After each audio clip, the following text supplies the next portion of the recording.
in the meantime. So may I ask you to stand for their entrance. Thank you.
Good morning, esteemed guests.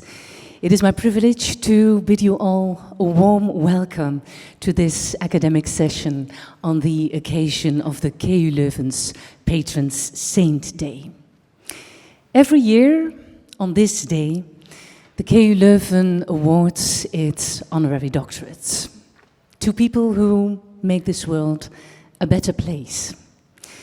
Today, we honor 6 exceptional individuals.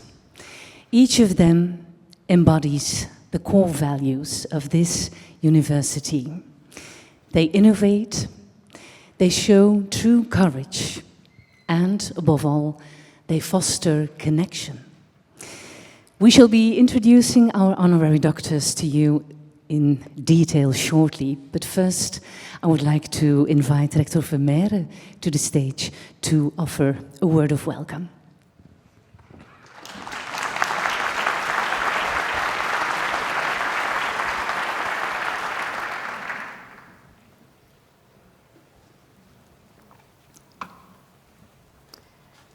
Your Excellencies, esteemed Minister President and Deputy Minister President of the Government of Flanders, dear students, colleagues, alumni and friends of KU Leuven, and dear honorary doctors. Thank you for joining me at our Patron Saints Day ceremony. And thanks to all visitors for coming to our beautiful city and to this wonderful event to pay tribute to the sheer joy of boundless learning. Indeed, today we celebrate 6 inspiring individuals receiving honorary doctorates, but in doing so, we celebrate so much more. Our gathering here is a celebration of growth, the growth of access, the growth of ideas, and the growth of human society in ways that benefits us all. There are those in the world today who seek to diminish that growth, who say that we have nothing left to learn from the work that goes on in this 600-year-old institution, or indeed that university education as a whole is unnecessary, overrated, or out of touch. Nothing could be further from the truth. The evidence is all around you.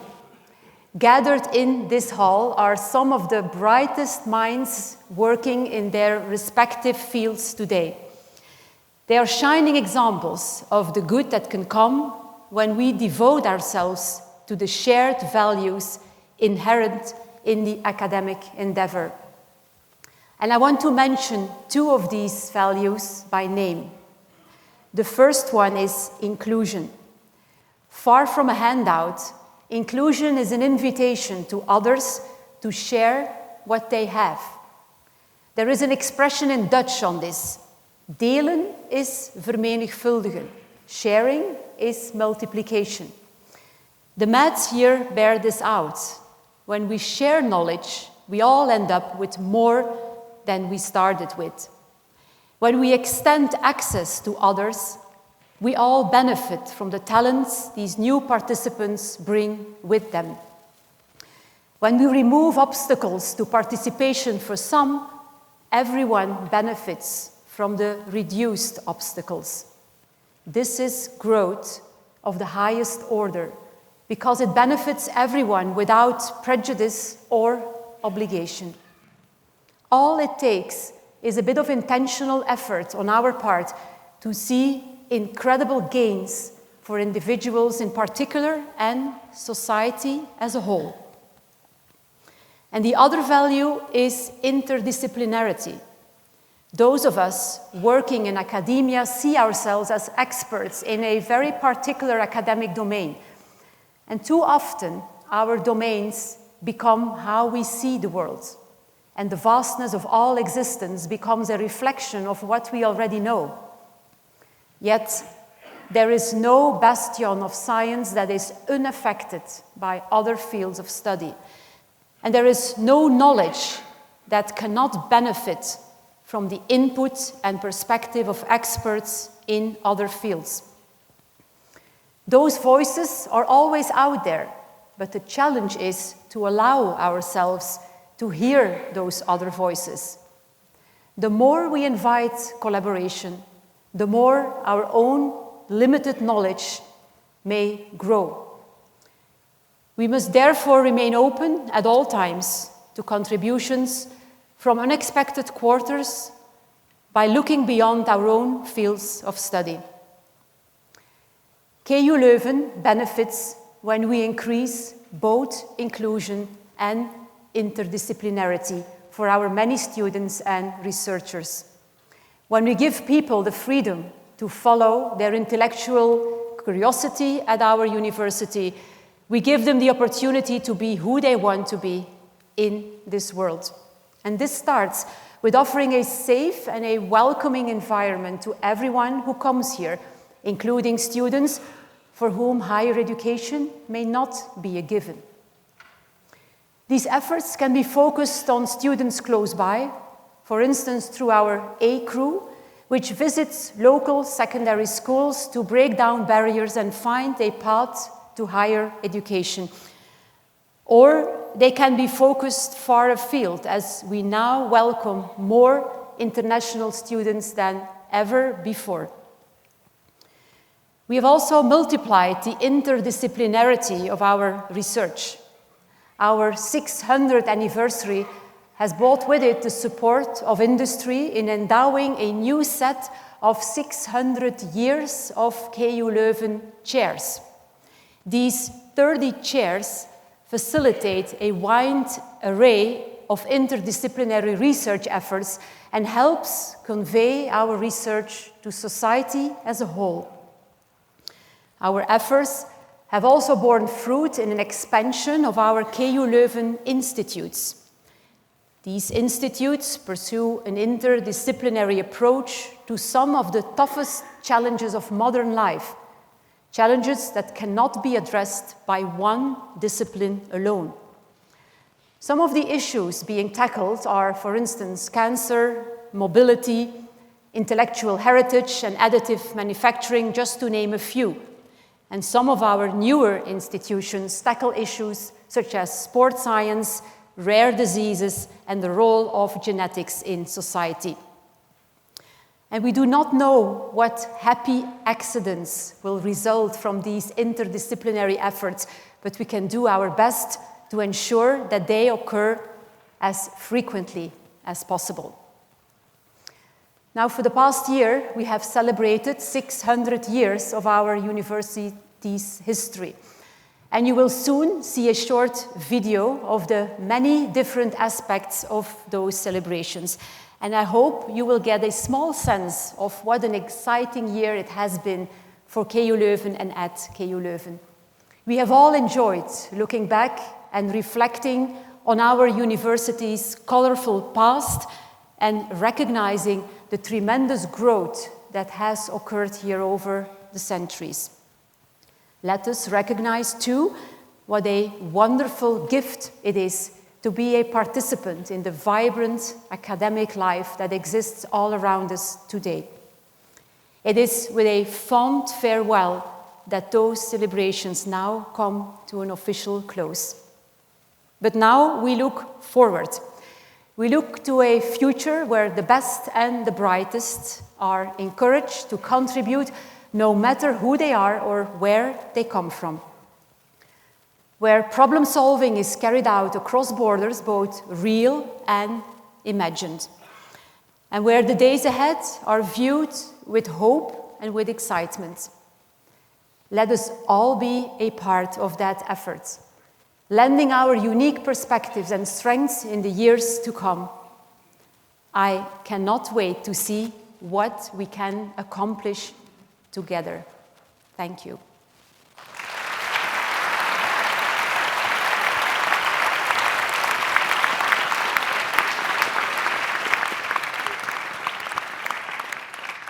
Thank you very much, Rector Vermeer. Let us indeed look to the future with hope. However, not before we take a grateful look back at our anniversary year, celebrating 600 years of Leuven University. And as you so rightly said, Madam Rector, what an exciting year it has been. Let's have a look.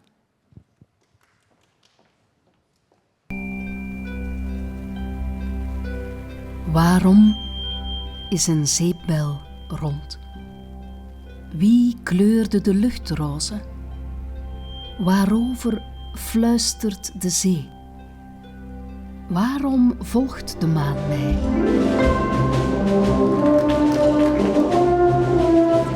Welkom bij deze 600 seconden lezing. Het is het koesteren van het kind dat sterren tot nieuwe dierenriemen verbindt. En good luck. Het is proberen het universum binnenste buiten te draaien, zoekend naar de naden. Onderzoeken, bovenzoeken, achterzoeken, tussenzoeken in de kleinste godvergeten hoeken. Het is in ondergrondse archieven de ruggenstrelen van oude stoffige boeken. Onder een zwak licht de woorden aanraken, eeuwen geleden geschreven. Het is in de nerven van een hand de nerven zien van een blad in de nerven van een stad. KULAC is integraal deel van KU Leuven. En daar zijn we o zo fier op. Het is de geschiedenis en de toekomst spiegelen in het heden. That is the power of this project. Connecting generations through curiosity and shared experience. Het is de grenzen oprekken van het onmetelijke, verder kijken dan je eigen leven. Gedreven door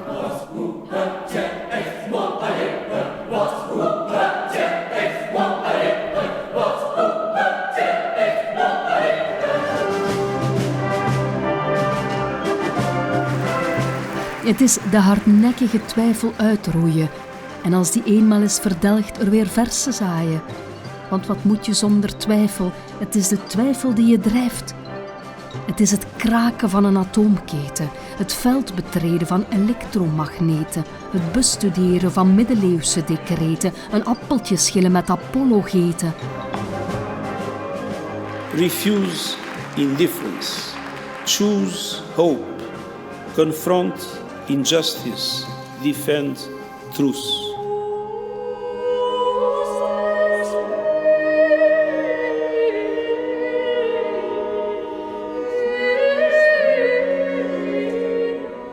A abbiamo la consapevolezza che non sappiamo ancora tutto, ma al tempo stesso è proprio questo limite che deve spingervi sempre in avanti, aiutarvi a mantenere accesa la fiamma della ricerca e a rimanere una finestra aperta al mondo di oggi.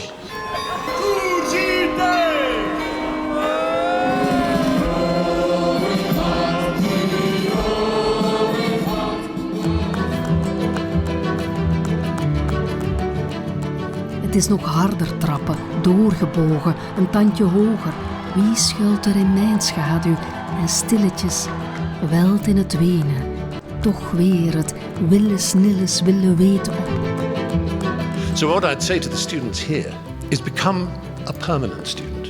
Just because you happen to leave the walls of this glorious ancient town and university doesn't mean you have to forget being a student. You don't have to forget being a lunatic and a heretic and a doubter and a wanderer and an explorer. Het is jezelf en iets kunnen verliezen om te vinden. En misschien zoek je niet zozeer om te vinden, maar vooral om jezelf, al is het maar heel even, door het gezochte, gevonden te weten.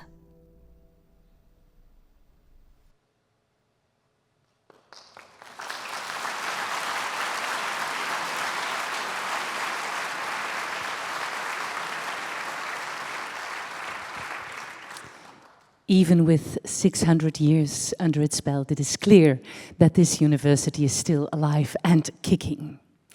We shall now proceed to the official conferral of our honorary doctorates. And the first honorary doctorate is awarded to the economist, banker and politician Mario Draghi. During the 2012 debt crisis, he steered the Eurozone into calmer waters. Mario Draghi is a man with a keen eye for figures, both an academic and a pragmatist, and one of the most influential European policymakers of his generation.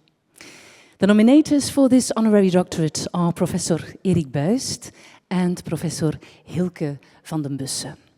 And in the following laudatory video, they will explain why Mario Draghi is receiving this honorary degree today. Het grootste probleem van Europa momenteel is een gebrek aan concurrentievermogen. Wij moeten ons nu voorbereiden op een economie die veel competitiever is dan pakweg 30 jaar geleden. Draghi heeft eigenlijk een interessant parcours afgelegd, omdat hij begonnen is als academicus. Hij heeft een doctoraat behaald van een hele prestigieuze instelling in de Verenigde Staten, het MIT, Massachusetts Institute of Technology.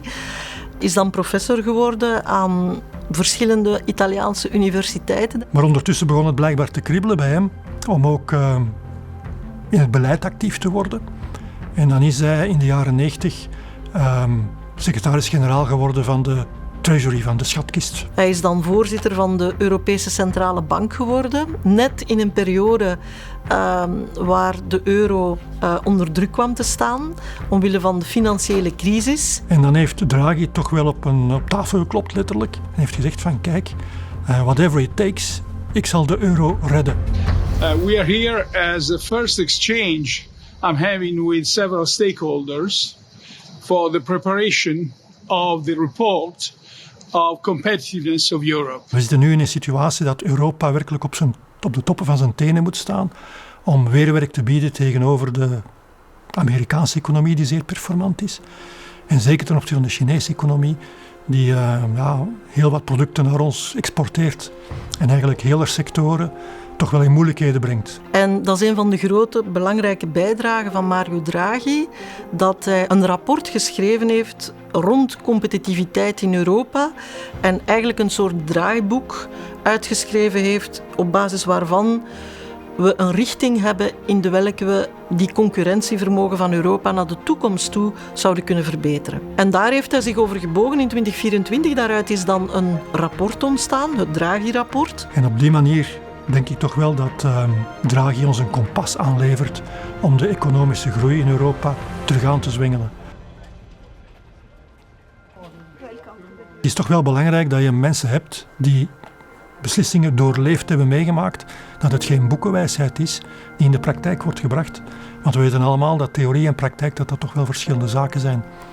En op die manier kunnen we toch wel zeggen dat we onze toekomst met het Draghi-plan in goede handen is. Iemand die vanuit de academische hoek de stap zet naar het publieke leven als civil servant, als ambtenaar zich ten dienste stelt van het welzijn en de welvaart van zijn land, maar ook van de ruimere Europese Unie tot welke zijn land op dat moment behoorde, om daar zijn handen vuil te maken, als ik het zo mag zeggen, om toch te trachten een verschil te maken.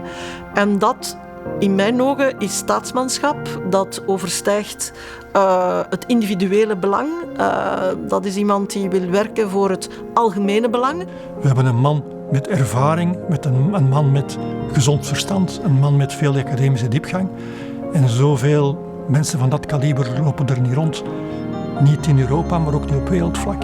En als je die capaciteit hebt en je voelt dat je een verschil kan maken, dan gebruik je talent en je zet dat in voor het algemeen welzijn. En dat vind ik een heel mooi gegeven.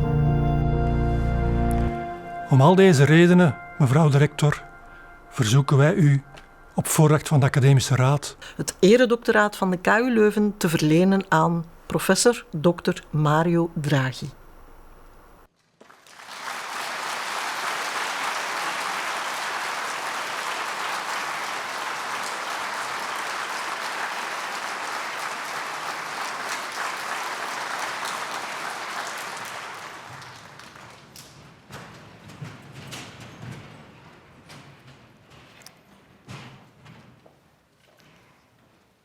Professor Mario Draghi, KU Leuven is honoring you for your exceptional contribution to the process of European economic and monetary integration, for your leadership grounded in responsibility, calm judgment, and intellectual rigor in times that the Eurozone was facing an existential crisis, for providing a strategic compass that positions the European Union successfully within a rapidly changing world characterized by looming fragmentation and geopolitical tensions, for combining academic work with a strong dedication to public service, which serves as an example for future generations. For all these reasons, I hereby bestow upon you, in my capacity as Rector of KU Leuven and with the approval of the Academic Council, the degree of Doctor Honoris Causa of our university.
Well, first of all, I just want to thank the University of Leuven for this extraordinary honor, and especially the rector, Séverine Vermeer, and the promoters. I mean, I was moved by the words they used. I don't think it ever happened to me to hear so many compliments about me.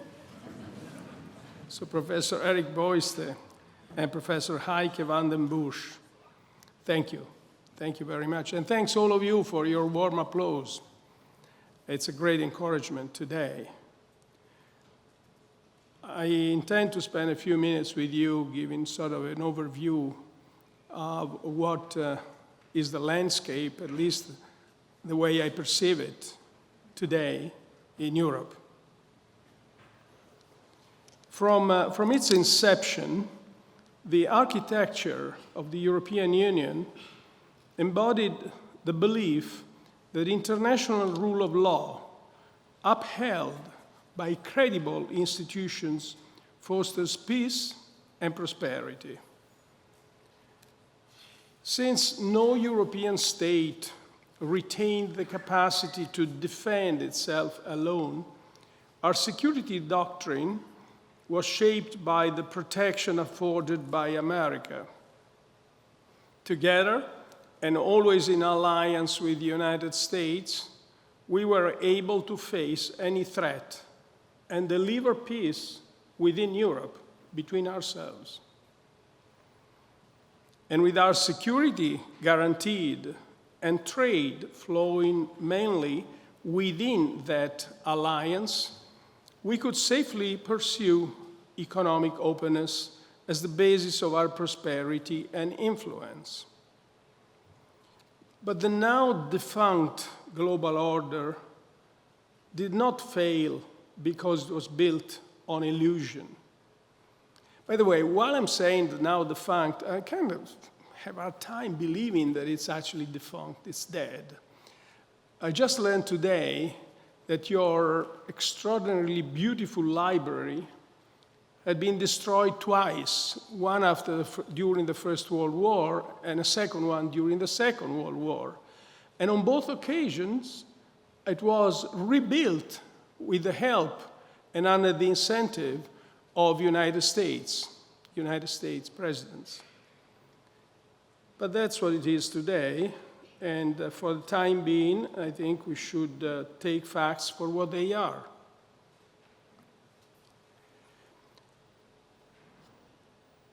This order, I was saying, didn't fail because it was built on illusion, as some people are saying today. The order delivered real and widely shared gains for the United States, first and foremost, as hegemon via unquestioned influence in all domains and the privilege of issuing the world's reserve currency. For Europe, through deep trade integration and unprecedented stability. And for developing countries, through participation in the global economy, lifting billions out of poverty. The system's failure lies in what it could not correct. Once China joined the WTO, the boundaries of trade and security began to diverge. We had always traded beyond the alliance, but never before with a country of such scale and with ambitions to become a separate pole itself. Global trade drifted away from Ricardo's principle that exchange should follow comparative advantage. Some states pursued absolute advantage through mercantilist strategies, forcing deindustrialization onto others, while the gains that remained were unequally shared. We forgot about inequality. This sowed the political backlash we now face. At the same time, deep integration created dependencies that could be abused when not all partners were allies. Interdependence, once seen as a source of mutual restraint, became a source of leverage and control. Multilateral governance had no mechanism to address imbalances and no language to acknowledge dependencies. Faith in the mutual gains of trade made the very idea of weaponized dependence unthinkable. But the collapse of this order is not itself the threat. A world with less trade and weaker rules would be painful, but Europe would adapt. The threat is what may replace it. We face a United States that, at least in its current posture, emphasizes the costs it has borne while ignoring the benefits it has reaped. It is imposing tariffs on Europe, threatening our territorial interests, and making clear for the first time that it sees European political fragmentation as serving its interests. We face a China that controls critical nodes in global supply chains and is willing to exploit that leverage, flooding markets, withholding critical inputs, forcing others to bear the cost of its own imbalances. This is a future in which Europe risks becoming subordinated, divided, and deindustrialized at once. And a Europe that cannot defend its interests will not preserve its values for long. The transition from this order to whatever lies next will not be easy for Europe. We will face a long period in which interdependencies persist, even as rivalries intensify. We remain heavily dependent on the United States for energy, technology, and defense. China supplies over 90% of our rare earth imports and dominates the global solar and battery value chains that underpin our green transition. In this period, the best path for Europe is the one it is now pursuing: to conclude trade agreements with like-minded partners that offer diversification, and to deepen our position in supply chains where we are already critical. This is where Europe has power today. In 2023, the European Union was the world's largest exporter and importer of goods and services, with imports from the rest of the world totaling 3.6 trillion euros. It's also the largest trading partner of more than 70 countries. And we hold critical positions in several strategic industries. European firms control 100% of extreme ultraviolet lithography, the technology required to make advanced chips. We produce half the world's commercial aircraft. We design the engines that power the vast majority of global shipping. In this context, it's wrong to think of trade agreements primarily in terms of growth. Their purpose now is strategic: to strengthen our position and realign our relationships now that trade and security no longer fully overlap. But this is a holding strategy. It's not a destination. Individually, most European countries are not even middle powers capable of navigating this new order by forming coalitions, each bringing distinctive assets to the table, whether raw materials, technological niches, or strategic geography. But collectively, we have something greater: scale, wealth, political culture, and 75 years of building the institutions of a common project. Of all those now caught between the United States and China, Europeans alone have the option to become a genuine power themselves. So we must decide: do we remain merely a large market subject to the priorities of others? Or do we take the steps necessary to become one power? But let us be clear: grouping together small countries doesn't automatically produce a powerful bloc. This is the logic of confederation, the logic by which Europe still operates in defense, in foreign policy, in fiscal matters. This model does not produce power. A group of states that coordinates remains a group of states, each with a veto, each with a separate calculus, each vulnerable to being picked off one by one. Power requires Europe to move from confederation to federation. Where Europe has federated on trade, on competition, on the single market, on monetary policy, we are respected as a power and negotiate as one. We see this today in the successful trade agreements being negotiated with India and Latin America, where we have not, on defense, on industrial policy, on foreign affairs, we are treated as a loose assembly of middle-sized states to be divided and dealt with accordingly. And where trade and security intersect, our strengths cannot protect our weaknesses. A Europe unified on trade but fragmented on defense will find its commercial power leveraged against its security dependence, as is happening now. Some will say that we should not act until our position is stronger, until we are more unified, until escalation is less costly. But this trade-off is illusory.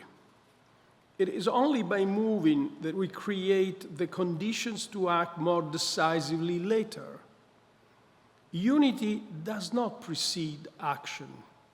It is forged by taking consequential decisions together, by the shared experience and solidarity they create, and by discovering that we can bear the result.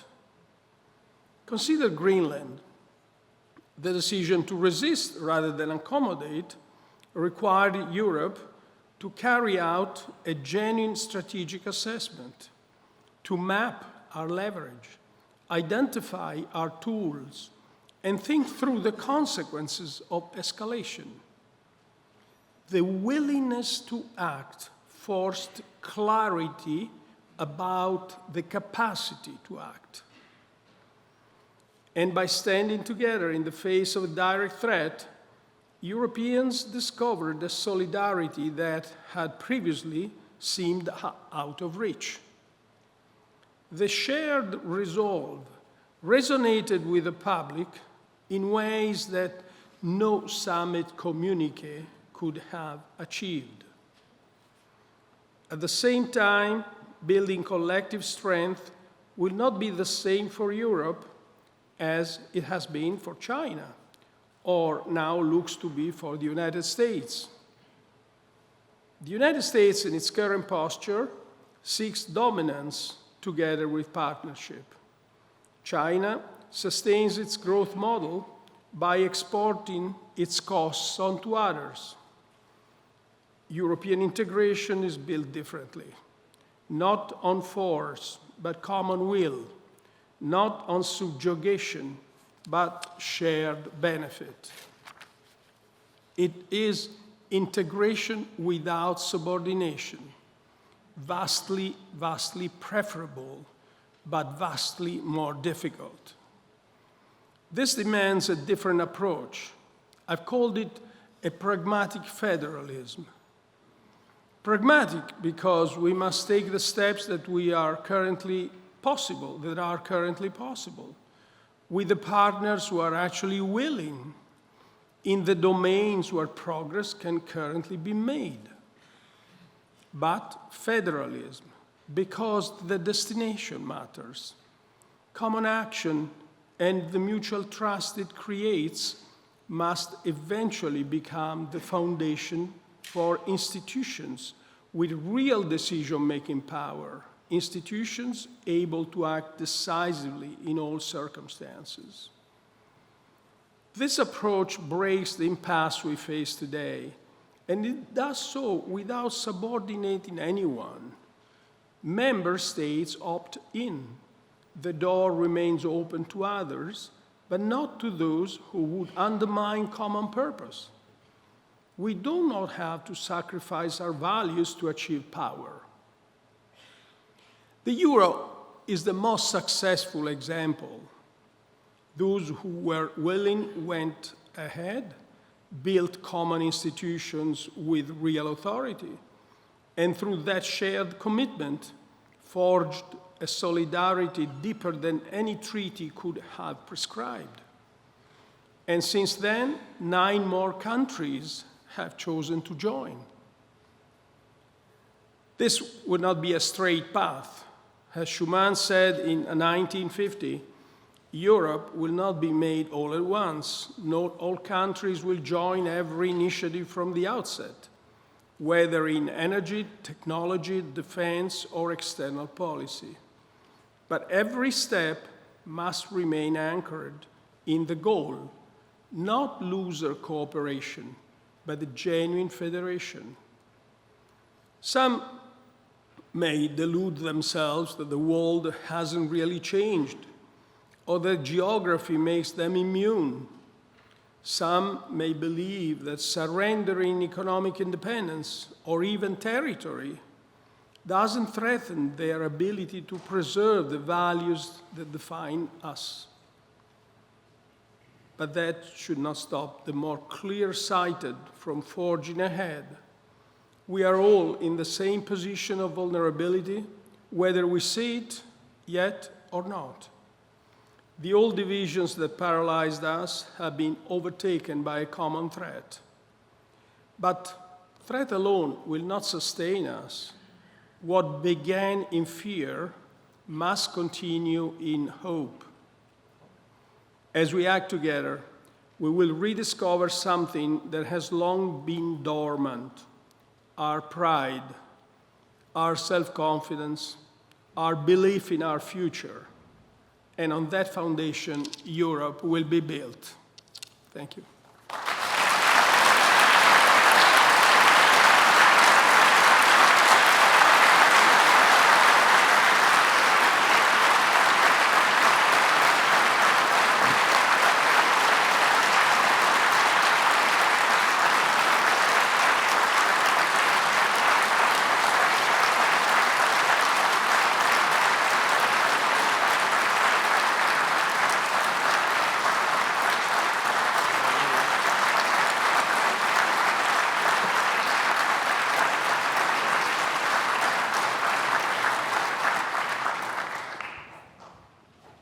Thank you for your inspiring words, Mr. Draghi.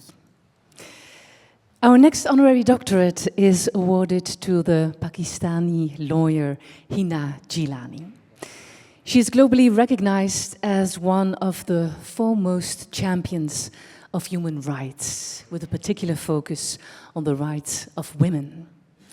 Hina Jilani has already received numerous international prizes, including the Millennium Peace Prize for Women and the Stockholm Human Rights Award. And today she adds an honorary doctorate from KU Leuven to that distinguished list. It was the KU Leuven's Student Council that put her forward for this honorary doctorate. Please join us in watching this video. Haar passie en engagement komt eigenlijk voornamelijk vanuit dat ze als kind haar vader in de gevangenis heeft gezien, omdat hij zich heel hard uitsprak ten opzichte van het regime in Pakistan. En van daaruit is haar motivatie en haar engagement gekomen om ook rechten te gaan studeren en zich in te zetten voor mensenrechten en de rechten van minderheden en van politieke gevangenen. Hina Jilani is een advocaten en vrouwenrechtenactivisten uit Pakistan. Ze is deel van het Hoogste Rechtshof van Pakistan, waar dat ze via eigenlijk verschillende mijlpaalarresten de wet heeft veranderd om meer representatie van vrouwen in Pakistan te brengen en ook vrouwenrechten te verankeren. Ze heeft samen met haar zus het eerste volledig vrouwelijke advocatenkantoor opgericht. En die dus heel veel, voornamelijk rond discriminatie ten opzichte van vrouwen, zaken aanneemde en zaken aanvochten. En daarnaast heeft ze ook het opvanghuis Dastak in Pakistan opgericht. Een opvanghuis waar dat vrouwen terecht kunnen na partnergeweld om terug op een veilige en gezonde manier autonomie terug te vinden om hun leven verder te zetten. Ze is co-voorzitter van de International Task Force on Justice, wat een taskforce is die als doel heeft om alle mensen eigenlijk het toegang en recht te geven tot juridische bijstand, ongeacht status, geld, uit welke groep mensen je komt. Ze heeft heel veel doodsbedreigingen gekregen rond haar werk als mensenrechtenactiviste. Maar desondanks heeft ze altijd gekozen om in Lahore te blijven wonen en daar niet van te vluchten. Omdat ze dat echt wel belangrijk vindt om tussen de mensen te blijven staan. Omdat ze op die manier ook vanuit de ervaring die ze heeft, gekoppeld met dan haar expertise als advocaat, eigenlijk heel gericht kan actie ondernemen om de dingen aan te kaarten die mislopen. Ik denk dat Hina Jilani de waarde van de KU Leuven belichaamt, omdat ze eigenlijk zowel haar expertise als advocaat gaat combineren met maatschappelijke gebeurtenissen. Ja, die combinatie van kennis en expertise en die dan gaan gebruiken om maatschappelijke problemen aan te kaarten of de wereld eigenlijk proberen een betere plaats te maken, belichaamt in mijn ogen heel hard de waarde van de KU Leuven. Wat Hina Jilani doet is heel belangrijk activistisch zijn met een gegronde basis. Dat ze zegt, deze wet is onrechtvaardig om deze en deze redenen en hierom wil ik de wet zo aanpassen. Activistisch zijn om een bepaalde reden en vanuit een bepaalde informatie, een bepaalde expertise om verandering vragen. Dat is iets wat de academische wereld ook heel vaak doet en mag doen. Ze is niet enkel inspiratie voor heel veel vrouwen in Pakistan en de wereld, maar eigenlijk gewoon een inspiratie voor iedereen ter wereld die in aanraking komt of die onrecht ziet gebeuren, om moed en kracht te tonen om in heel moeilijke omstandigheden soms onrecht te benoemen en ook aan te vechten. Haar levensmotto is voor mij echt een inspiratie. If you see injustice in the world, do something about it, otherwise you don't have the right to complain.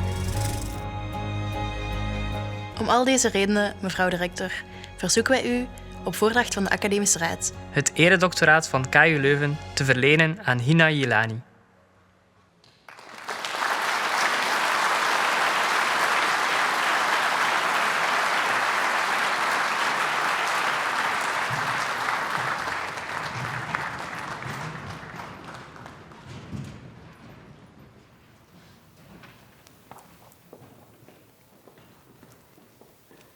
Ms. Jilani, KU Leuven is honoring you for your exceptional commitment to human rights, especially for women, minorities, and vulnerable groups. For your pioneering role in the development of new human rights legislation, both in Pakistan and in an international context. For your unwavering courage, your exemplary leadership, and your continuous contribution towards justice and democratic values. For all these reasons, I hereby bestow upon you, in my capacity as Rector of KU Leuven, and with the approval of the Academic Council, the degree of Doctor Honoris Causa of our university. Congratulations.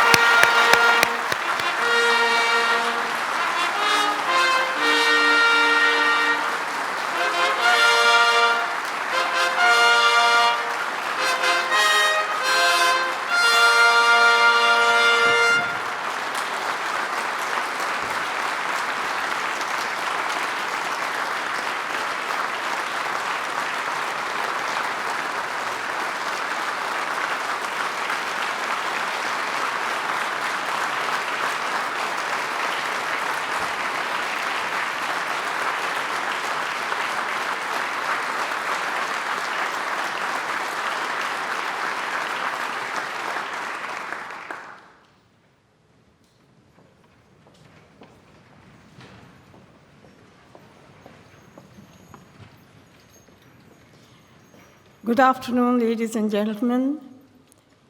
Needless to say how honored I feel today to receive this honorary doctorate degree from this very prestigious university. It is of even a greater honor for me that my nomination came from the Students' Council. And I thank the Students' Council, particularly Lotte van Maak and Roald van Bissen. I have had a difficult journey, and there are many perils in defending human rights. But I just want to say, I have not regretted the past 40 years that I have been engaged in this work, both in courts and on the streets, protesting against injustice, against discrimination, against the erosion of human dignity for all those marginalized communities that stand firm in their belief that they are humans and human beings entitled to equality and to dignity. I've always tried, in my work as a lawyer,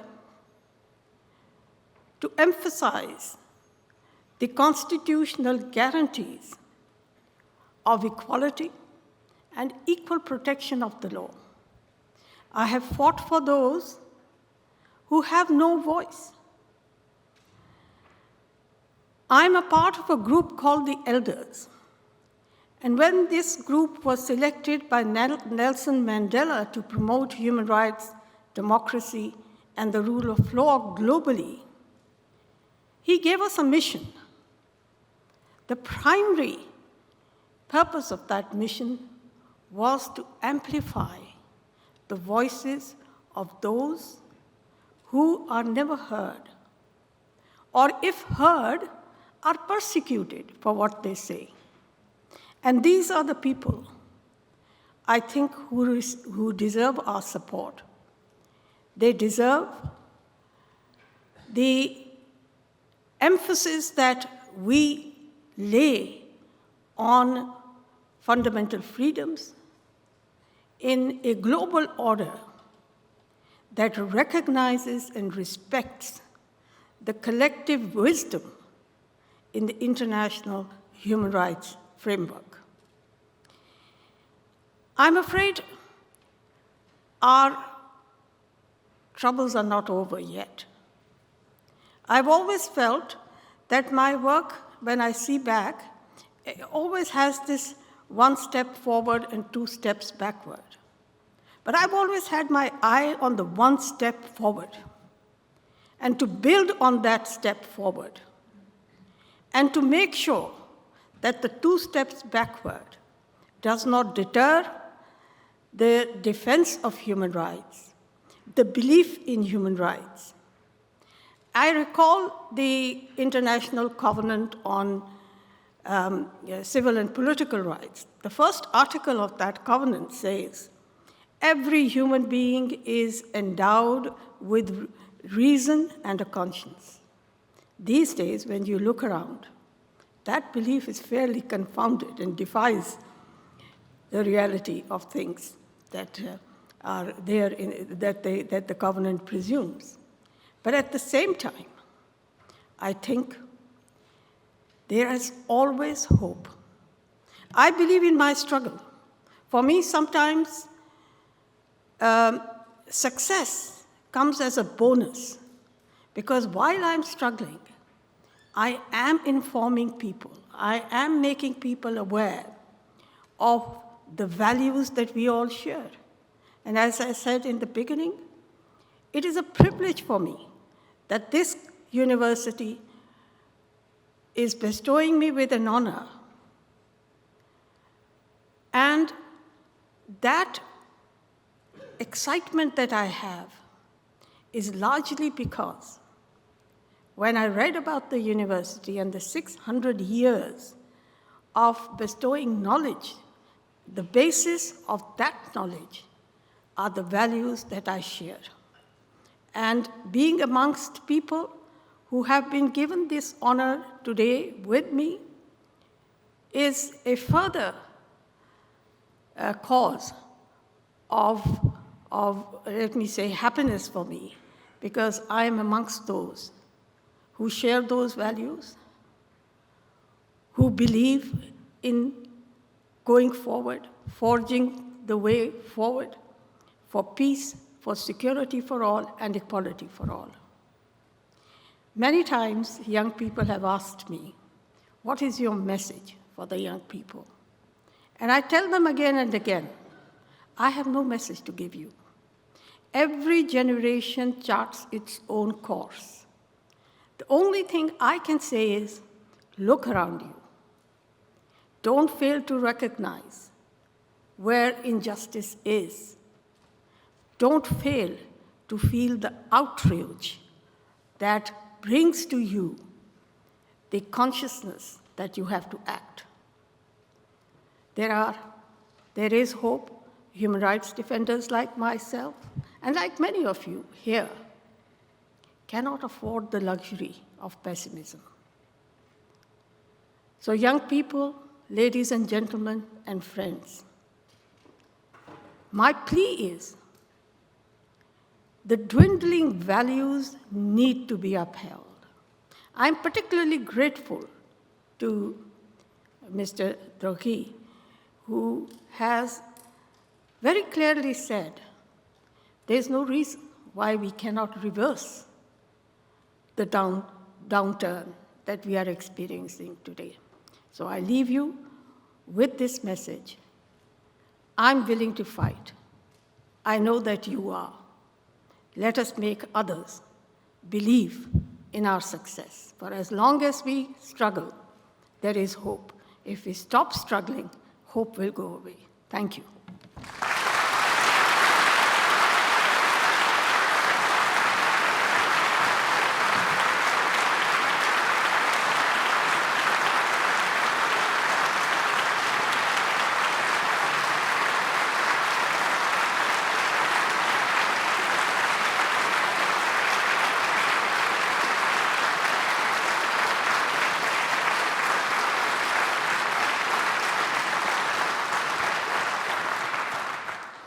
Congratulations on your honorary doctorate, Ms. Jelani, and thank you for your unwavering commitment to human rights. Our next honorary doctorate is being awarded to Professor Raymond Goldstein. He's a pioneer in the physics of life, a young branch of physics that focuses not on an inanimate matter, such as the stars, for instance, but rather on living systems, such as cells, bacteria, and human beings. Let us take a moment to watch his laudation video featuring Professor Enrico Carlon and Professor Christian Maas. Er is iets werkelijk heel erg bijzonder aan ons universum. Het herbergt leven. Als je denkt aan levende systemen zoals bacteriën of cellen, denk je aan de biologie en niet aan de fysica. Fysica heeft sinds lang de ambitie om alomvattend te zijn, om fundamenteel te zijn als natuurwetenschap. En daarom zal fysica zich ook meer en meer willen bezighouden met het biologisch functioneren en wordt het dus ook een fysica van het leven. Professor Goldstein is een persoon die een duidelijke stap heeft gemaakt in de richting van biologie. Als we spreken over de fysica van het leven, dan denken we ook aan het bestuderen van biologische systemen met de methodes en de inzichten van de fysica. Een van zijn favoriete organismen die hij bestudeert is een kleine alge, die heet Volvox. En een van de vragen was hoe de multicellulariteit is komen ontstaan. We hebben heel veel systemen in de biologie waar er zweepstaarten aanwezig zijn, een soort van wissers. En je zou kunnen denken dat die allemaal apart gestuurd worden. Maar nu blijkt dat ze zich ook kunnen synchroniseren, zoals een beetje de ruitenwissers van de auto. Die gaan niet elk apart een eigen leven hebben, maar die gaan ook samen iets betekenen. Er is een zeer complexe interactie tussen de verschillende cellen in die organismen. Die zorgen en die maken dat het hele organisme zich verplaatst in een bepaalde richting. En dat is merkwaardig, want die organisme is niet zoals bij ons. We hebben een brein, terwijl er is niks. Maar toch, dat werkt. Ik ben in contact gekomen met het werk van professor Goldstein op een meer frivole manier, zou ik durven zeggen. Namelijk, professor Goldstein heeft samen met collega's de IG Nobelprijs gekregen voor het werk dat ze gedaan hebben. Fantastisch werk trouwens. In verband met ponystaarten. En een van de belangrijke inzichten daar is dat als het haar uit de strop komt, dan gebeurt dat met een bepaalde hoek van ongeveer 17 graden. Dat is universeel, onafhankelijk van de lengte van het haar. En door daarover na te denken en meer te begrijpen over wat het werk van Goldstein is, heb ik ontdekt inderdaad dat hij een heel belangrijke rol speelt in die ontwikkeling van de fysica van het leven. Er is iemand die een brug heeft gemaakt tussen twee disciplines. En dat vind ik heel mooi en inspirerend, want wie heeft een grens geplaatst tussen wat is fysica, wat is biologie en chemie. En eigenlijk, als je denkt, de natuur kent die grenzen niet. En dus we hebben eigenlijk mensen nodig die durven bruggen maken. Dus professor Goldstein is een van de beste figuren, een van de beste wetenschappers ter wereld die zo'n brug heeft gemaakt. Om al deze redenen, mevrouw de rector, verzoeken wij u op voordracht van de Academische Raad het eredoctoraat van de KU Leuven te verlenen aan professor Dr. Raymond Goldstein.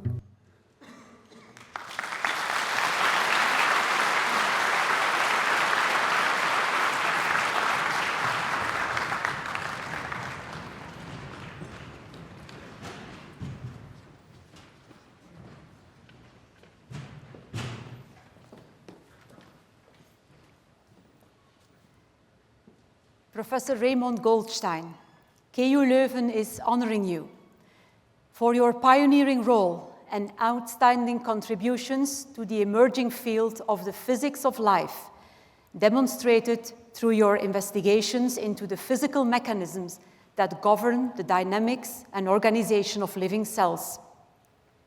For your steadfast commitment to an exemplary practice of curiosity-driven scientific research, which has expanded the boundaries of physics and inspired new life-oriented perspectives. For your strong dedication to a multidisciplinary approach that integrates experimental, computational, and theoretical work conducted at the highest scientific standards. For your efforts and highly valued communication skills, which have enabled you to engage the general public in scientific thinking and to foster a broader appreciation and passion for the physics of life. For all these reasons, I hereby bestow upon you, in my capacity as Rector of KU Leuven and with the approval of the Academic Council, the degree of Doctor Honoris Causa of our university. Congratulations.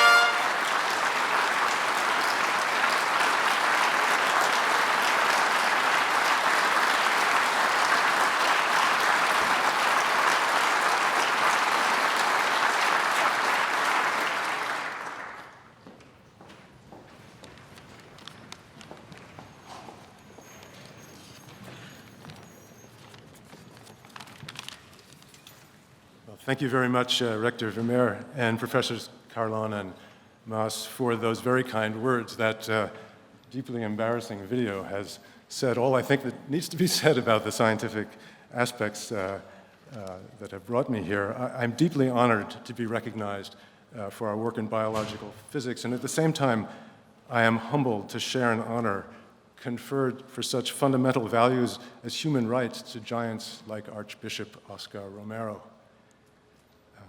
That video has illustrated to you many of the important issues that we've focused on over the past years in biological physics.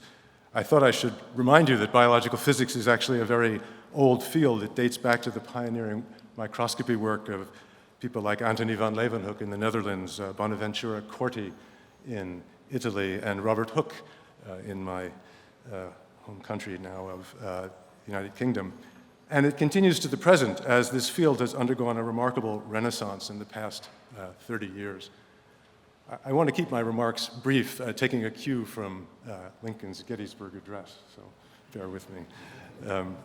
The advances in this field have come about, as you've seen, from a synergistic combination of experiment and theory, but with motivation coming both from physics and biology. The particular question we've been focused on is basically how do the simplest single-cell organisms that first emerged from the primordial soup become not only larger in the sense of having more cells, but also more complex in the sense of having more cell types. And it has been a privilege to contribute in some small way to the growth of this field in working together with so many extraordinary students, postdocs, and researchers from multiple fields, mathematics, physics, and biology, and with generous and flexible support from a large number of funding bodies. I think I'll close actually with a quote from Archbishop Romero. He said, "This is what we are about. We plant the seeds that one day will grow. We water seeds already planted, knowing that they hold future promise. We lay foundations that will need further development. We provide yeast that produces effects far beyond our capabilities." Thank you.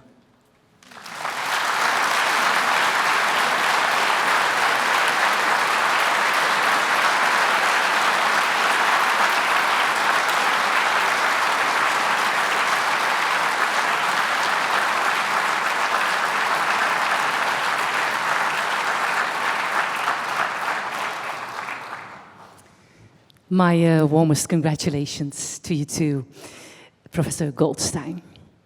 Now for a bit of music. And I think the technicians are ready to put on the stage, because we are introducing 23 saxophones from Lucca School of Arts, Campus Lemmens, conducted by the composer Kevin Houben. Kevin Houben is a household name here in Leuven. Not only did he study at Lucca Campus Lemmens, but he was also commissioned by KU Leuven to compose a brand new piece for the grand 600th anniversary of Leuven University. And so, Beyond the Horizon of Thought saw its world premiere last year.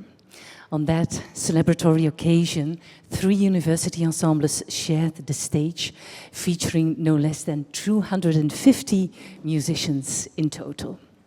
It was an unforgettable experience for everyone who was there, and now we are going to relive that moment as they perform a movement from that very anniversary piece, Chasing the Mystery, specially arranged for 23 saxophone players.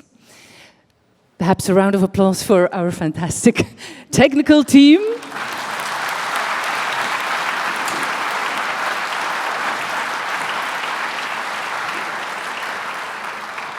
Who is preparing the stage now, and then in just a moment, Lucca Sax, conducted by Kevin Houben.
Well, a stage change for 23 saxophone players requires slightly more time than for a string trio, for instance. Thank you so much. That was a wonderful performance of Chasing the Mystery, a movement from the anniversary work, Beyond the Horizon of Thought.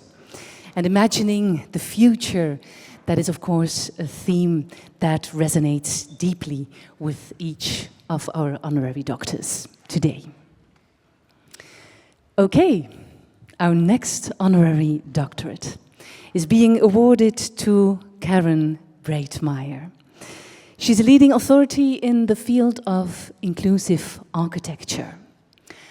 Honoring Ms. Breitmeyer underscores the fact that architecture thrives on a plurality of perspectives. It serves as an invitation to all students in all their diversity to help build a more inclusive world. I invite you to join us in watching this laudation video by Professor Freddy Floré and Professor Anne Heiligen. Leren ontwerpen, dat doe je eigenlijk zoals je leert zwemmen. Dus niet alleen met je hoofd, met je brein, maar met je hele zijn, met wie je bent, met wat je kunt in interactie met de omgeving. En dat betekent dat mensen met verschillende breinen en verschillende lichamen op verschillende manieren leren ontwerpen, wat potentieel een verrijking is voor het veld van architectuur. Als we ons een architect verbeelden, gaan we die heel vaak nog als mannelijk verbeelden. En als we voor een diverse samenleving willen ontwerpen, dat we eigenlijk best een divers korps aan stemmen hebben die mee bouwen aan een maatschappij die er is voor ieder. Karen Breitmeyer is een Amerikaanse architecte die in Seattle Studio Pacifica heeft opgericht. Als jonge architect werkte zij in een mainstream architectenbureau en zij merkte dat haar collega-architecten vaak onnodig, ontoegankelijke elementen in hun ontwerpen introduceerden. Ze heeft eigenlijk een studiebureau opgericht wat vertrekt vanuit haar anders zijn. Ze heeft rond zich medewerkers geschaard en die ook vanuit die eigenheid ontwerpen. Enerzijds heeft zij die ervaring, anderzijds spreekt zij als architect de taal van architectuur. Zij is heel erg gepassioneerd door ontwerpen en zij weet ook wat het is om als architect voor een opdrachtgever op tijd en binnen budget te moeten opleveren. Dus zij kent de druk waaronder dat architecten werken. En die combinatie maakt eigenlijk dat zij uniek geplaatst is om architecten en hun opdrachtgevers te gaan adviseren over hoe dat zij hun ontwerpen inclusiever kunnen maken. De maatschappij is eigenlijk een open plek, open te denken, waar je zou moeten kunnen zijn wie je bent. En dus Karen Breitmeyer is in die zin een heel mooi rolmodel voor toekomstige studenten, om ook te zien hoe we diverse aspecten van wat het leven is en van onze gebouwde omgeving, de diverse uitdagingen die er zijn voor diverse mensen, om die allemaal te kunnen meenemen. Zij heeft zelf al aangegeven dat voor jonge mensen met een beperking de belangrijkste obstakels om een loopbaan in architectuur te beginnen net die professionele en academische stereotypering zijn. Wat ik heel sterk vind is dat ze in plaats van te klagen over de huidige cultuur binnen architectuur, dat zij samen met haar team toont wat het kan betekenen om concreet aan een nieuwe cultuur te werken. Dus ja, dat vind ik bijzonder inspirerend. Wat ik ook wel heel bijzonder vind, is dat ze een hobby heeft die ook wel bijzonder is, het zeilen. Een hobby die ook wel niet voor de hand ligt, denk ik. Maar ja, dus de soort daadkracht waarmee ze misschien ook beslist heeft om architectuur te doen, die zit voor een stuk, of die lees ik in elk geval ook in hoe ze beslist heeft om van zeilen een van haar hobby's te maken. Ik vind het wel een prachtig voorbeeld. Ja. Om al deze redenen, mevrouw de rector, verzoeken wij u op voordracht van de Academische Raad om het eredoctoraat van de KU Leuven te verlenen aan Karen Breitmeier.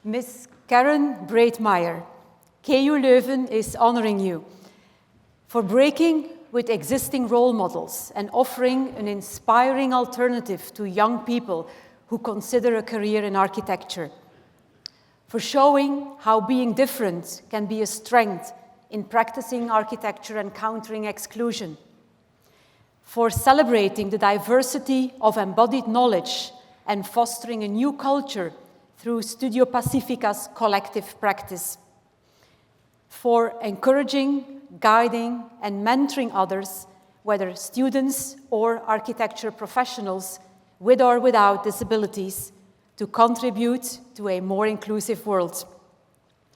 For all these reasons, I hereby bestow upon you, in my capacity as Rector of KU Leuven, and with the approval of the Academic Council, the degree of Doctor Honoris Causa of our university. Congratulations.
Thank you so much. I am immensely grateful for this honor, and you can tell just a little bit emotional. It is with sincere thanks and humility that I accept this honorary doctorate today from KU Leuven and join a remarkable group of luminaries, 5 of whom have joined me on the stage today. Recognizing that for 600 years, KU Leuven has identified outstanding individuals who have made significant changes in our world, I am even more surprised and humbled to be included in that group. I also accept, on behalf of other architects who are not yet comfortable self-identifying as people with disabilities, choosing to believe the ableist viewpoint that having a disability means that in some way they are lesser or weaker. I believe that being proud of my disability means that I am bringing a richer perspective to my work. And of course, I believe architecture is the greatest job in the world. When I went to architecture school, I was quite the anomaly. My professors were willing to work outside the box to enable me to be successful in design studio, largely because I was not the same size as those big drafting tables and stools that we used to have in the old days. Even today, our profession has very few people with disabilities in the ranks. People like me who give other architects the chance to see the world from the perspective of a person with disability, just as we see the world every day through the lens of people without disabilities. I see my lived experience as a great benefit, as Anne mentioned in the video, I have a foot in both worlds. As my career moved forward, I decided that I wanted to make sure that my family and friends, and yes, me, that we could get into the projects that I worked on. And I thought my career might benefit from a focus in making the world more accessible. So to that end, if you know a young person with disability who shows an interest in design, take this chance to mentor them. Invite them to shadow an architect. Help them see that this profession is for them and they belong in it. You know, that old school image, maybe it's from the movies of, architects have to be able to climb scaffolding on the job site and handle giant sheets of paper. That is long gone. Technology has opened doors for us all, literally and figuratively. There are so many tools today that make it possible for people with different abilities to thrive in this field. I believe, in my experience, the ability to visualize three-dimensionally is really the primary critical skill that you have, that innate ability. If you can do that, those of us who come before you can help you figure out how to get that idea that's in your head out onto paper or the computer, so that another person can build your vision. The best architecture happens when people designing the space actually reflect the people who are going to use it. At my office, Studio Pacifica, we talk a lot about sharing the why of accessibility. Because once our clients understand why inclusion matters, why that dimension that you're using means something to people of particular abilities, not just on paper, but in people's lives, they come alongside us. And together we create spaces that welcome and include more people. And as a reminder, architects have a responsibility, not just a technical responsibility, but an ethical responsibility to design for everyone who inhabits the spaces we create. Accessible design, and not just about people who use wheelchairs, have mobility limitations, or can't see or hear well. It's about anyone who has ever felt othered by the built environment. Accessible design is just good design. It's designed for the full range of human. So, I encourage you to promote inclusion as a design value, not an optional feature. Inclusion shouldn't be something we ask our clients for permission to include. It should be baked into our work from day one. I had a young architect once ask me, when do I ask the client if they want the project to be accessible? And I was genuinely shocked. The answer is you don't ask. You just do it, because that's good practice in what we do. So, when we treat accessibility as an optional upgrade, we send the message it's not, that it's an extra, that it's not actually necessary, and that is not true. It's our job to show our clients that good design doesn't exclude, it includes. So this may have turned into a bit of a call to action. In my world, we might be a little bit at risk in losing some of the legislation that has made such headroads in terms of making projects accessible. But that's not the only reason why we architects should do this work. We do it because it matters, it helps people, it's the right thing to do. So we believe it's about community and social justice and designing with intention. So in conclusion, I thank the Academic Council of KU Leuven, the Rector, Severine Vermeer, and my promoters, Anne Heilichen and Freddie Flory, for selecting me for this tremendous honor. Thank you, and dank u wel.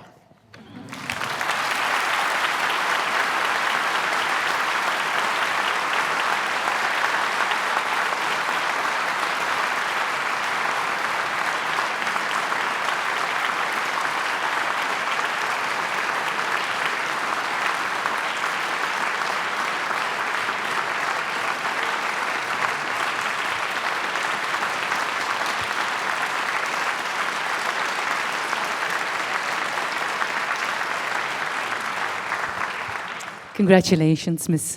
Breitmeyer. And since you like to sail, I'd like to wish you fair winds for the future. Thank you so much. On to our next honorary doctorate, which is awarded to Professor James Elkins. He's one of the most influential art historians of his generation. He uniquely succeeds in elevating academic writing about art into an art form itself. Many of his books are bestsellers, and today his distinguished body of work is being recognized with an honorary doctorate. And Professor Elkins was nominated by Professor Sacha Bru and Professor Hilde van Gelder. Hoe wordt anders op de planeet naar kunst gekeken? Hoe wordt ze ervaren? Hoe wordt ze onderwezen? Welke termen, welke begrippen kunnen wij ook bijvoorbeeld hier in het Westen lenen van die rijke diversiteit? James Elkins staat bekend om de experimentele kunstgeschiedenis. Dat is een term die hij zelf naar voren heeft geschoven. En hij bedoelt daarmee dat we moeten nadenken hoe we als kunstwetenschappers naar beelden kijken en daarmee omgaan. Hij pleit ervoor om te schrijven met beelden in plaats van enkel over beelden. En wat moet je je daarbij voorstellen? Dat is niet het gebruik maken van beelden als illustraties, maar dat is eigenlijk beelden, dingen laten doen die je met tekst niet helemaal gezegd krijgt, zonder dan tekst te gebruiken om te zeggen wat die beelden doen. Als we naar een foto kijken, dan gaan we er gemakkelijk van uit dat wat er op de foto afgebeeld staat ook echt de realiteit is. Elkins doet ons inzien dat een foto in feite ondoordringbaar is. Hij stelt dat de foto een spiegel is die enkel terugkaatst naar onszelf. Een van de grote verdiensten van het werk van James Elkins is dat hij een poging heeft ondernomen om de studie van kunst, de studie van menselijke creativiteit en de verbeelding ook terug open te breken door te gaan samenwerken met mensen uit andere disciplines en dialogen aan te gaan met antropologen, met filosofen, cultuurhistorici, natuurwetenschappers en zo meer. Hij heeft standaardwerken geschreven over kunstkritiek en heeft door de jaren heen een heel sterk pleidooi geleverd tegen wat hij descriptieve kunstkritiek noemt. Dat is een kunstkritiek die weigert om te oordelen over kunst en daar heeft James Elkins een probleem mee. We moeten onszelf kunnen verplichten en dat ook durven om na te denken over het oordeel in de kunst en daar ambitieus in te zijn. James Elkins verdient dit eredoctoraat omwille van zijn diepgedragen experimentaliteit, zijn niet aflatende energie. Hij is de hele wereld rondgereisd om andere kunstwerken uit diverse culturele achtergronden te ontdekken en om daarmee te helpen de westerse kanon van de kunstgeschiedenis te verbreden en te dekoloniseren. De tweede reden waarom hij dit eredoctoraat verdient volgens mij is omdat hij een groot hart heeft voor de literatuur. Elkins is nu al bijna 20 jaar bezig aan een 5-delige pentaptiek, een grote roman. En je ziet hem daarin fotografie, tekeningen, diagrammen, maar zelfs bladmuziek combineren met tekst tot een nieuw creatief geheel. Om al deze redenen, mevrouw de rector, verzoeken wij u op voordracht van de Academische Raad het eredoctoraat van de KU Leuven te verlenen aan professor Dr. James Elkins.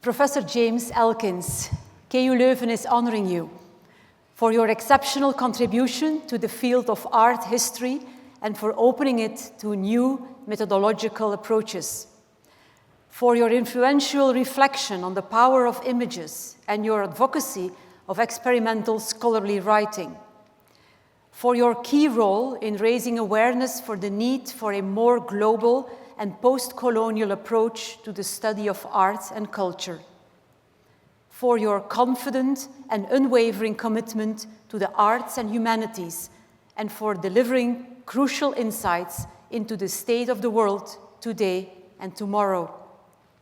For all these reasons, I hereby bestow upon you, in my capacity as Rector of KU Leuven, and with the approval of the Academic Council, the degree of Doctor Honoris Causa of our university. Congratulations. Congratulations.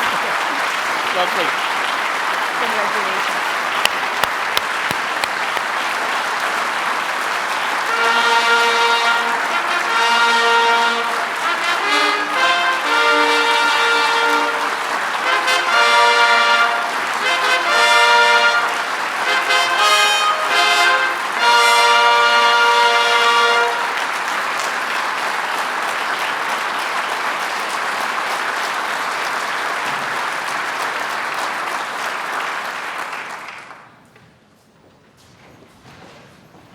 I've been watching this glass the whole time.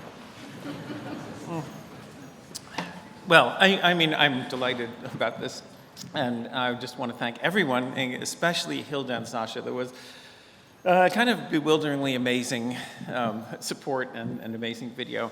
I have only a few comments because I told Karen before the meeting that I didn't have a formal speech, so we traded 2.5 minutes.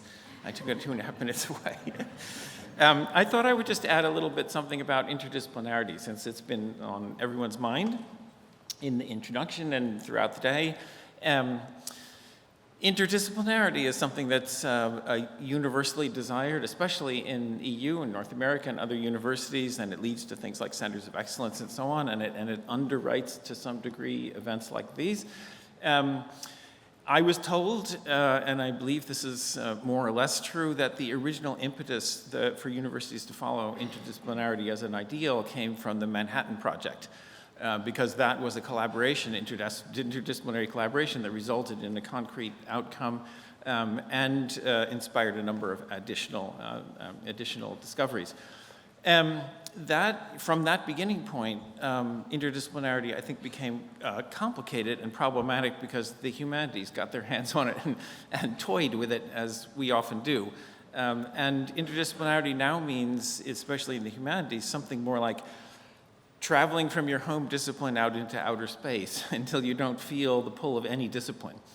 I feel if your discipline that you were educated in is like your home or like your parents, then you're expected to stray, but you don't want to go so far that when you go home your parents don't recognize you. You want to make sure that you have some sort of connection. And in the humanities, this is very much open to question. There is also transdisciplinarity that was actually proposed by Jean Piaget, the child psychologist, in 1974 or something like that.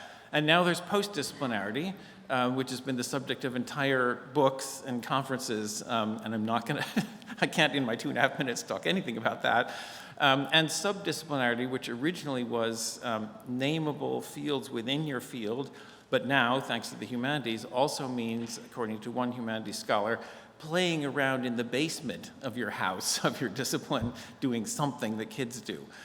So in all of this, I think it's a great mass of confusion, this literature, in all of these ideals that people have. I think there's one common thread that leads all the way back to the Manhattan Project in a way, and that is the idea that if you are somehow outside of your home discipline, but maybe not in interstellar space, you're in a space of freedom.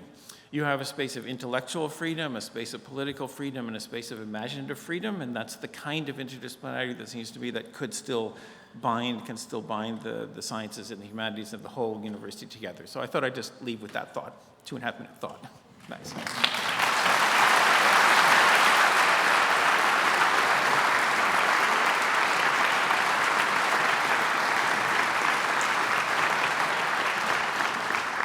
Thank you so much for joining us here, Professor Elkins.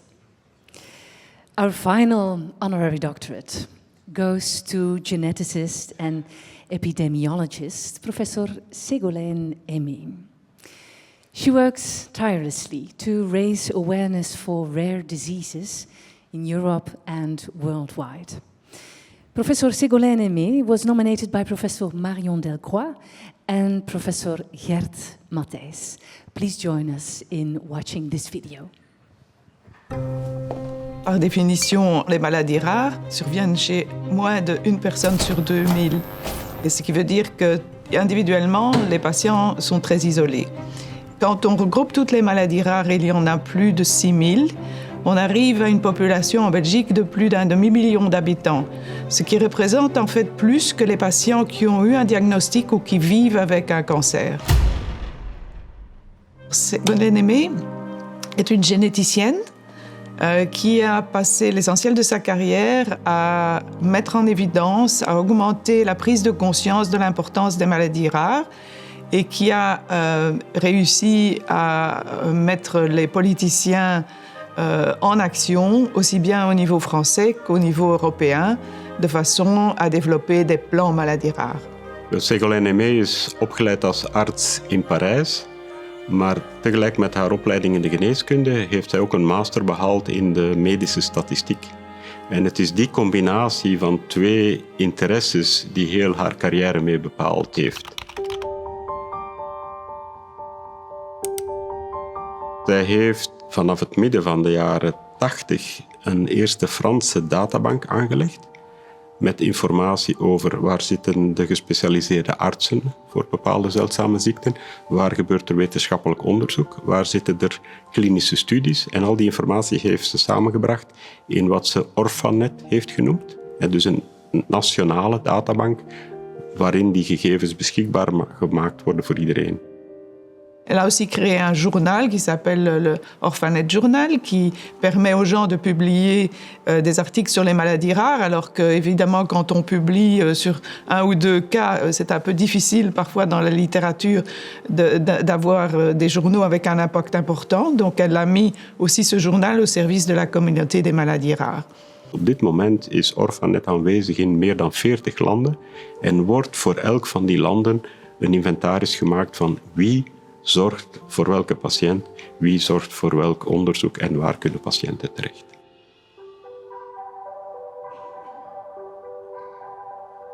Ségolène Aimé a eu un impact extrêmement important sur la politique de santé, aussi bien au niveau français qu'au niveau européen et au niveau international. Et donc, l'initiation de ça a été des groupes de travail qui ont permis de faire le plan maladies rares en France en 2004.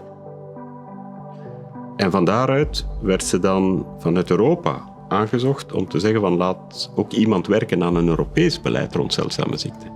En de facto heeft zij een stuk van die policy geschreven. Een policy die daarna door de Europese Commissie is uitgerold. Et elle a chaque fois été à l'initiative de ces comités, de cette task force. Chaque fois en tant que présidente, elle a vraiment drivé, elle a vraiment guidé le développement de l'Organisation des maladies rares dans le monde entier. Donc c'est vraiment un impact global, comme on dit, worldwide, sur la politique de santé dans les maladies rares.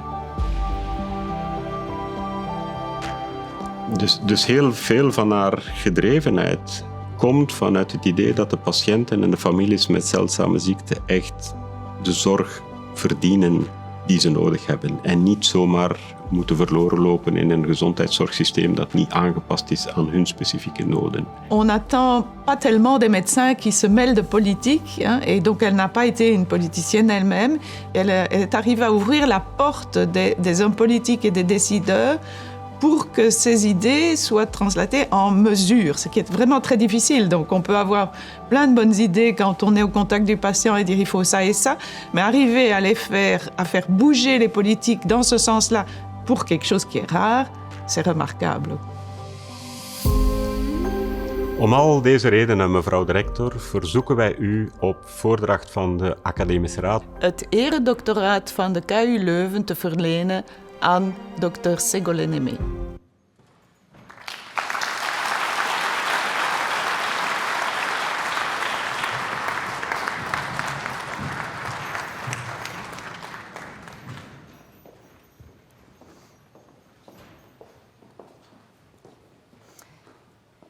Professor Ségolène Aimé, KU Leuven is honoring you for your commitment to rare diseases to vulnerable patients, and to fighting for earlier diagnosis and better treatment. For your incredible impact on the French and international rare diseases landscape and your exceptional ability to organize information and structure healthcare. For your innovative and comprehensive initiatives in genetics, ethics, and health data. For all these reasons, I hereby bestow upon you, in my capacity as rector of KU Leuven, and with the approval of the Academic Council, the degree of Doctor Honoris Causa of our university. Félicitations.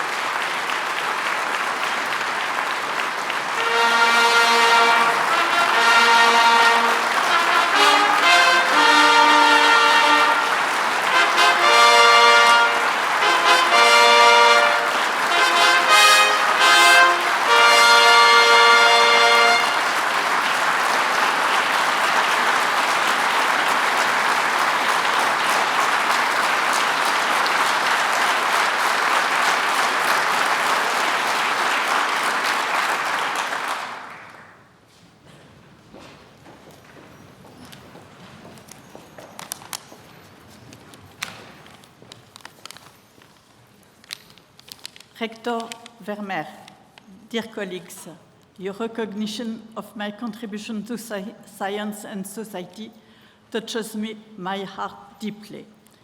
I would particularly like to thank Marion Delcroix and Gert Matthijs for promoting my candidacy and presenting me so well.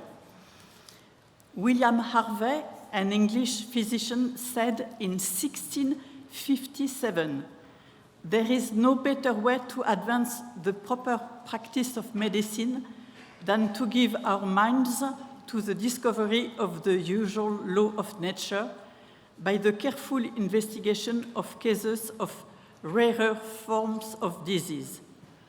He was totally right. It took me decades to rediscover this evidence. Rare diseases is the most interesting medical field. That's for the young people, you know. When I was young, I felt that in order to be able to find my place in the world, I had to understand it. It is why I studied medicine, to understand humans.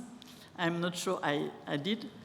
Statistics, to take a step back and zoom out, and fundamental genetics to understand the mechanisms of life and zoom in.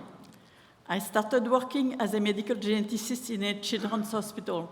Very quickly, I was inspired by Professor Herman van den Berg, the driving force behind integrated genetic medicine, who paid equal attention to the psychological dimension of genetic services as to their medical and scientific dimension. The Center for Human Genetics at KU Leuven was my model, with also Jean-Pierre Freins, Jean-Jacques Cassiman, Gary Eversky-Bohms, and later Gert Matthijs, who shared the same values. Why did I follow the path you described? There was no internet at the time when I started, no books, no teaching. So I built a database on genetic diseases and a computerized diagnostic support system in the 70s just for myself, to be less incompetent. I started diagnosing ultra-rare diseases and built a reputation. In the mid-90s, rare diseases suddenly were placed on the political agenda by the Human Genome Project and by the European Regulation on Orphan Drugs, which was in preparation. Suddenly, my 20-year-old database attracted funding and became accessible thanks to the internet. Orphanet took off rapidly, serving millions of people. It expanded to include all rare diseases, their classification, their description, genes involved, available treatments, patient association, diagnostic laboratories, research projects, clinical trials, registries, and biobanks. First in French, then in English, German, Italian, Spanish, Dutch, Portuguese, Polish, and Czech.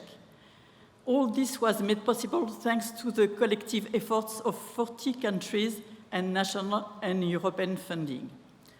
The European Orphan Drug Regulation has enabled innovations to reach the market, and in 10 years, to account for half of all pharmaceutical and biotech innovations. As nothing is ever completely rosy, science has produced effective therapies, but at such prohibitive prices that even the wealthier healthcare systems cannot afford for them. That's a pity, really. France was the first country, as it was said, to adopt a national public health plans for rare diseases in 2004, followed by all European countries and some others at world level.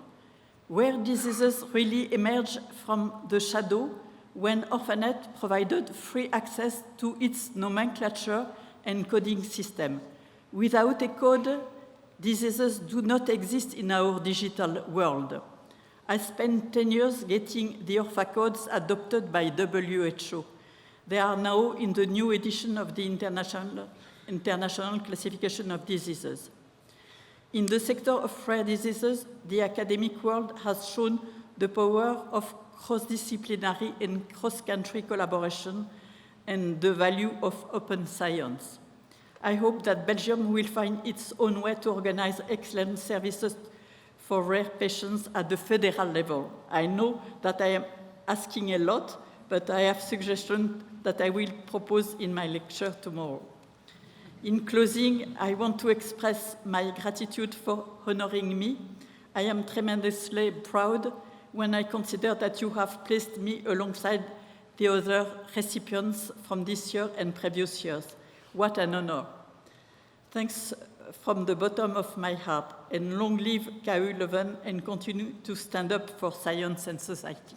Thank you.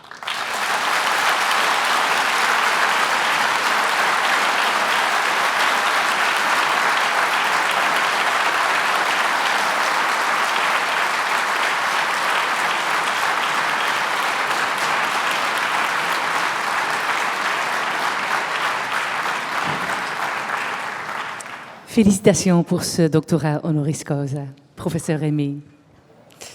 And now, as you can see, back to the music, once again performed by Luca Sachs. And this time we're heading for sunnier shores because we travel to Mexico with one of the most famous works by the Mexican composer Arturo Márquez. Danzón number 2, written in 1993. And it is often called Mexico's second national anthem.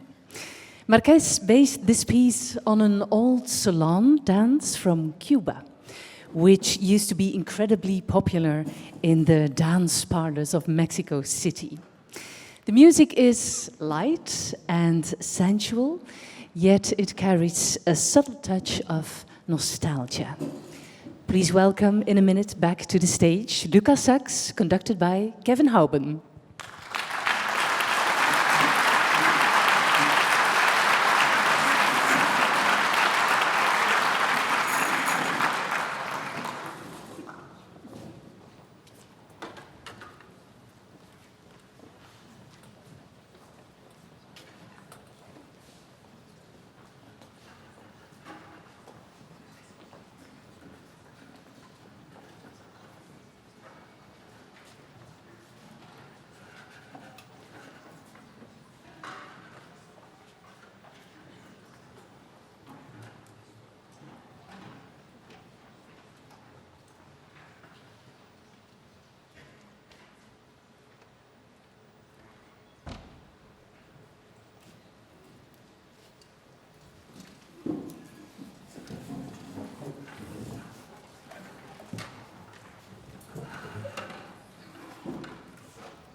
Hallo, hallo.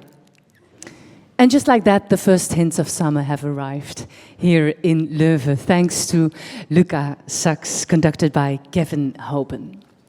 That brings this academic session to a close. I would like to extend my heartfelt thanks to our guests of honor for joining us here today. It's been a true pleasure and an honor to welcome you here today. Thank you so much.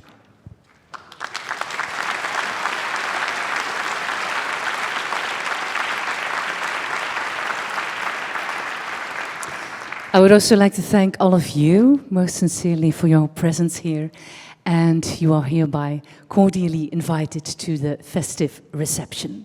May I simply ask you to remain standing until the academic procession has left the hall. Thank you, and I wish you all a pleasant afternoon.